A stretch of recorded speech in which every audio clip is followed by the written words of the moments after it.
Saya merasa harus menyuarakan beberapa suara yang juga saya merasakan.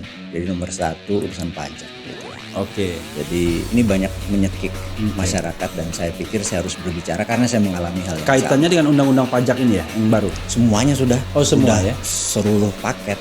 Jadi kenapa nih bosman suka mengkritik? Saya bilang, ingat kritikan saya semua pasti ada solusinya. Nggak pernah saya ngeritik kosong. Jadi pajak nanti gimana ya? Gue kasih tahu gimana cara lu ningkatin pendapatan supaya pajak juga naik tapi masyarakat juga benefit. Yang boleh sombong tuh pembayar pajak gitu. Jadi gue bilang, boleh cek di pajak. Gue bayar pajak 9 digit. Jadi gue boleh mengkritik, gue boleh menyarankan, 9 gue boleh digit itu ngomong. miliaran ya berarti. Itu insya Allah. Ya tahun kemarin sih segitu. Mudah-mudahan terus bisa. Tapi kan dulu mengecil jadinya gara-gara ini.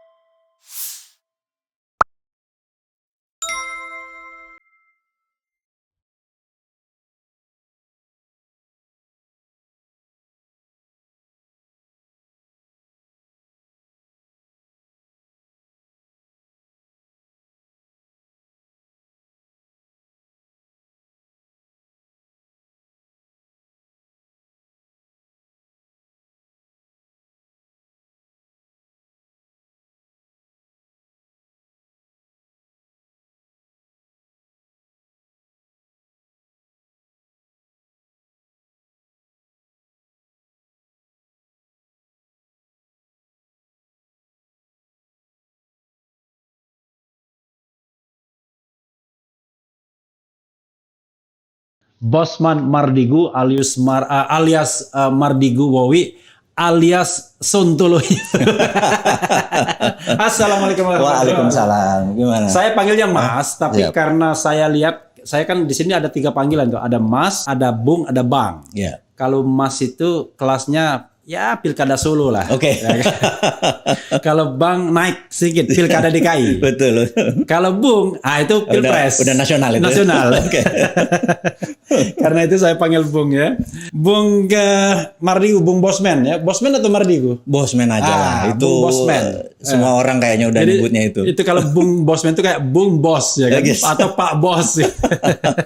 Bung Bosman ya. Pertama terima kasih ya sudah di ini dan kita Sama-sama. sudah introduction agak panjang tadi menyebut hal-hal yang menjadi Yang nggak concern. bisa disiarin soalnya. Yang nggak bisa disiarin. Tapi untuk yang bisa disiarin saya mau memulai dengan pertanyaan pertama. Siap. Dan yang ini paling gampang. Sekarang ini apa yang Anda pikirkan? Tapi bukan tentang hal personal, tentang politik, ekonomi, sosial, dan budaya. Saya merasa harus menyuarakan beberapa suara yang juga saya merasakan. Jadi nomor satu urusan pajak gitu ya. Oke. Jadi ini banyak menyekik masyarakat dan saya pikir saya harus berbicara karena saya mengalami hal yang sama. Kaitannya dengan undang-undang pajak ini ya, yang baru?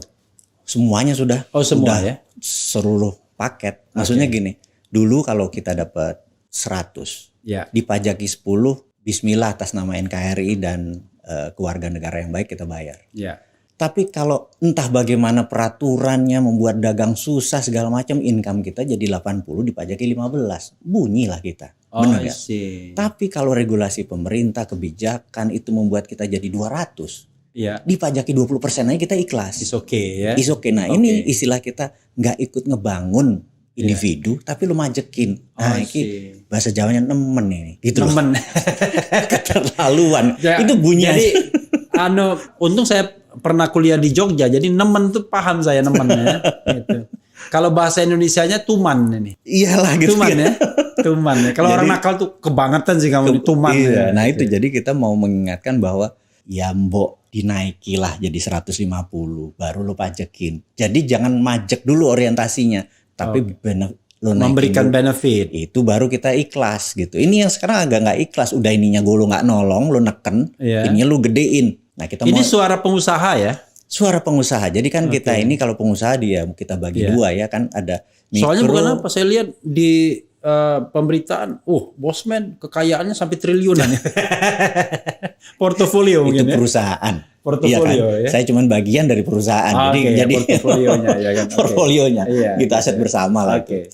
Pajaknya juga tinggi kita. Iya. Jadi saya pernah ini pembukaan aja. Iya. Jadi kenapa nih Bosman suka mengkritik? Saya bilang, ingat kritikan saya semua pasti ada solusinya.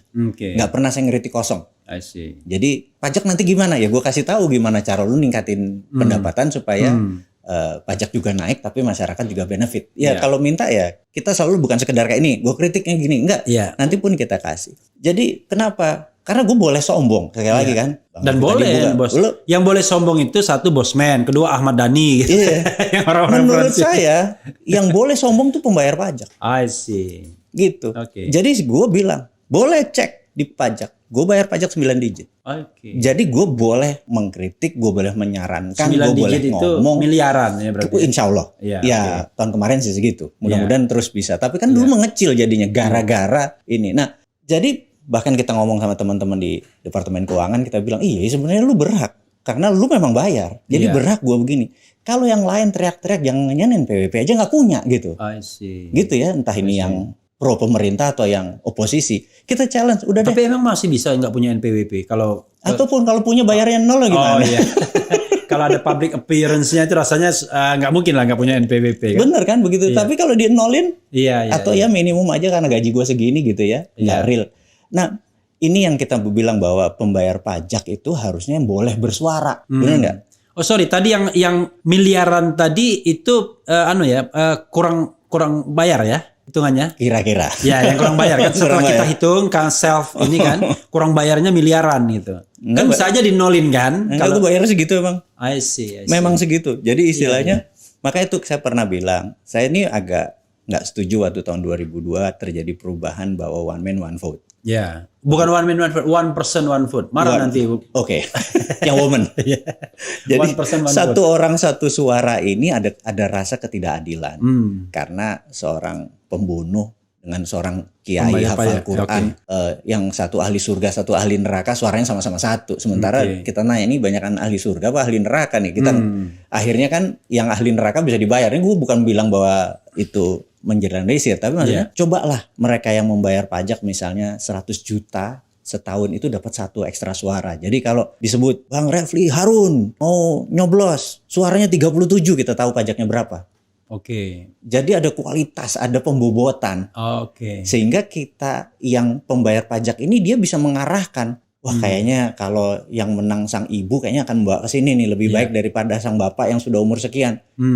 Bersama-sama karena dia punya knowledge, dia punya network, dia punya tapi suaranya 37, 42 gitu kan. 17. Mungkin ini menarik untuk menjadi fair kan. Orang malah jadi bayar pajak. Dan ini karena sistem pemilu yang pertama di dunia. Pertama di dunia, tapi adil menurutku karena ada pembobotan. Jadi adil gitu ya. Nah, itu yang kita bilang bahwa di Amerika bapaknya demokrasi menyatakan satu suara disebut popular vote, tapi college jadinya yang electoral vote itu kan yang gede-gede suaranya itu yang menentukan arahnya kemana gitu.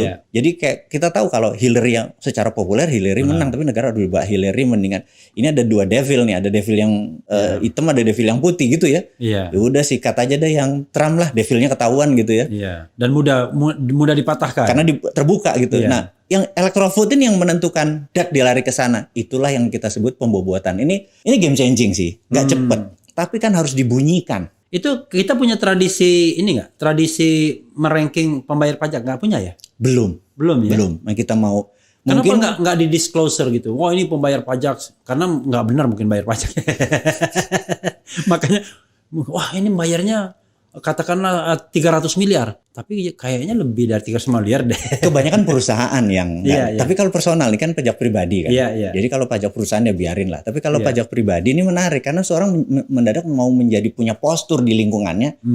Oh Pak Haji Anu 4 loh. Ya gila gitu. Itu cukup direspek gitu. Suara dia cukup direspek. Jadi bukan sekedar tapi berarti Bung Bosman membayar 2 kali pajak berarti. Pajak perseorangan sama pajak perusahaan dong berarti. Dan pajak tax amnesty. Oh ikut juga tax amnesty kemarin? Warga negara yang baik saya ini. Karena itu saya bilang saya boleh komplain, saya boleh mengkritik versi saya sih. Karena saya merasa porsinya gue lakuin kok. Sebagai warga negara. Bener nggak? Tapi sobat daerah sekalian, tax amnesty jilid 2 ini udah berakhir akhir Juni kemarin. 30 Juni kemarin. 30 Juni kemarin. Apa memang untungnya apa tax amnesty 30 Juni kemarin itu? Rekening kita minus kali ya negara ya, karena subsidi harga segala macam. Mereka jadi perlu. Mereka butuh fresh money gitu. Oke lah, kita contribute gitu ya. Ya tapi kalau bisa next, jangan lu peres. Kita lu kasih gue bermain juga jangan too much rule gitu ya. Iya. Harus ini, harus itu gitu ya. Yang saya pikir kadang-kadang ya ini mah sikat aja lah gitu. Nah, sekali lagi, jadi saya merasa pengusaha kan kita bagi dua, pengusaha besar dan mikro, kecil dan menengah. Kita bagi dua. Pengusaha besar itu punya banyak akses finansial. Jadi dia bisa IPO, dia bisa pinjam bank karena dia punya aset sebagai jaminan. Jadi punya ini teman juga. Nah, ini yang saya mau kritik. Jadi mungkin di channel Abang ini kan banyak politik, angle-nya atau ketatanegaraan. Tapi di dalam Toto Negoro, menata negara itu kan bukan politik satu-satunya. Kita anggap aja, kita ambil yang istilah udah baru, IPOLEK, Sosbud, Hankam. Jadi ideologi, politik, ekonomi, sosial, budaya, pertahanan, keamanan, anggap 7 pilarnya. GBHN banget ya. Nah, iya kan? Nah, pilar satu politik saat ini kan harusnya cuma 1/7 dari apa yang kita diskusikan. Nah, sejak reformasi, sejak 2002 perubahan segala macam, 80% pembicaraan itu terlalu politik. Menurut saya, politik ya. Too much politik, sehingga sosial nggak kepegang, budaya nggak kepegang, ekonomi yang nggak kepegang gitu. Nah, contoh ekonomi ini dulu, kalau bisnis kita bagus, kita mau pinjam ke bank, ada sebuah kata mantra, yang fardu, yang wajib adalah kita punya kolateral atau jaminan, gitu ya. Nah, dulu sebelum peristiwa IMF masuk ke Indonesia, ada dua caranya. Ada asset based loan, loan berdasarkan aset. Nah, itu. Yang kedua adalah project based loan, loan pinjaman berdasarkan project. Jadi kalau Bang Levi punya kontrak dari Pertamina suruh ngelas pagar, harganya 1 miliar, itu project. Kalau kita perlu uang 50%-nya, 500 juta, maka kalau bank sekarang ada jaminan nggak? Walaupun tidak ada project tetap minta jaminan. Karena diputus hanya project hanya aset based loan yang boleh sekarang di Indonesia. Dulu ini pun surat berharga ini bisa dikasih berdasarkan project. Kontrak project itu bisa dijadikan jaminan. Yang jadi masalah adalah pengusaha besar punya aset, yang kecil, menengah, mikro nggak punya aset. Fundingnya dari mana kalau dia dapat kerjaan? Nah, ini kita secara sistemik. Ini kita nggak bisa kaya nih. Kecuali project loan boleh diadakan, sehingga kalau Pertamina ngasih project ke mereka, ini bisa dijaminin ke bank. Nah, saya tuh ingin mengusulkan hidupin lagi project based loan. Gitu. Ini kita sudah 20 tahun loh project based loan itu tidak boleh. Udah 20 tahun ya? Udah 20 tahun. Padahal, ini contoh. Ini saya kasih contoh supaya sahabat semua yang nonton channel ini memahami the other flip of coin, sisi lain dari koin, atau the dark side of the moon. Kita lihat moon, kita mau lihat dark side-nya gitu ya. Nah, kita ingin mengingatkan misalnya nih, saya dapat project misalnya di suatu daerah di Pekanbaru, dapat project, kontrak dari Pertamina misalnya, proyek itu nilainya 100 miliar, saya perlu duit 50 miliar untuk bangun, jaminan gua nggak punya, maka apa yang dilakukan? Saya pergi ke Singapura, buat perusahaan di Singapura, 100% Indonesia, terus maka kewarganegaraan PT ini, LTD ini kan Singapura punya, kita akuisisi 100% proyek kita di sini.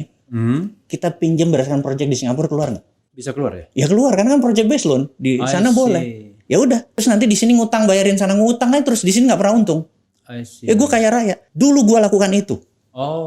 Karena itu gue bilang gue monster ekonomi. Dulu gue lakukan itu, tapi sekarang gue ada insaf. Gue balik ke Indonesia. Jadi berapa lama berdosanya waktu itu? Banyak, lama. Ada kali 20 tahun gitu ya. Tapi di sisi lain Bang, cuman sekedar mengingatkan. Gue punya rumah yatim Indonesia. Usianya udah 26 tahun. Berarti untung 6 tahun ya? Nah, mau gue ceritain adalah begini. Kalau pajak di sini 25%, ini gue buka aja supaya kita ada wake up call bagi negara ini. Kalau nggak, orang akan melakukan itu terus. Di Singapura pajak cuma 14%, di sini 25%. Gue selisih 11%. Mendingan gue proyek gue di Singapura semua, pajaknya cuma segitu. 11% gue kasih anak yatim. Jadi kita punya cara untuk survive, tapi dengan cara memanipulasi. Gue pikir enggak lagi deh, gue mau jadi orang tobat di sini. Tapi permudah Jo.